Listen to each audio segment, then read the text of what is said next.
Kas yra naudos gavėjas iš dabartinės mūsų švietimo sistemos? Šitonas, sakyčiau. Rusija yra. Tai, žinai, gal tai kaip nuspręs, ar žmogus yra kolaborantas, ar jis yra kolaborantas iš durnumo, ar jis yra piktybinis kolaborantas. Tai pasižiūri jo veikimo arba neveikimo naudos gavėjas. Aš suprantu, kad būna žmonių, kurių smegenys yra neįgalios įsisavinti 5 klasės kursą lietuvių kalbos. Man yra nesuvokiama, kaip tas žmogus gali gauti mokyklos baigimo pažymėjimą. Aš tai taip suprantu, kad jisai 5 klasėje turėtų ir kartot kursą, tol, kol jisai išmoks. Galbūt kažkam užtruktų gauti vidurinio mokyklo baigimo pažymėjimą ne 12 metų, gal kažkam užtruks ten 30 metų. Tikrai nebijoju tokių žmonių. Tai vat, kas mūsų yra švietimo organizatoriai ir vat jų veikimas arba neveikimas ir iš karto klausimas, o kas yra naudos gavėjas? Tai vat, kaip aš matau tokius komentarus, tai aš suprantu, kad mūsų švietimo ministerijos neveikimas yra kolaboravimas su priešu, nes naudos gavėjas yra Rusija. Bet įveksiu kai kokią korekciją. Čiagi būdavo labai mėgiam dėjuoti visų šitų ždūnų ir prorusiško šito bydlo, kad dabar jau švietimas yra toks beviltiškas, kad čia viskas labai blogai, o mūsų, nes vaikai berašy.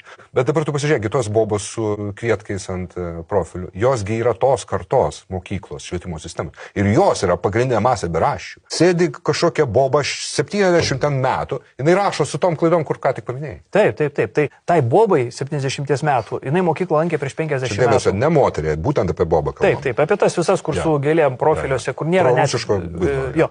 Tai tie mokėsi labai supaprastintą švietimo sistemą.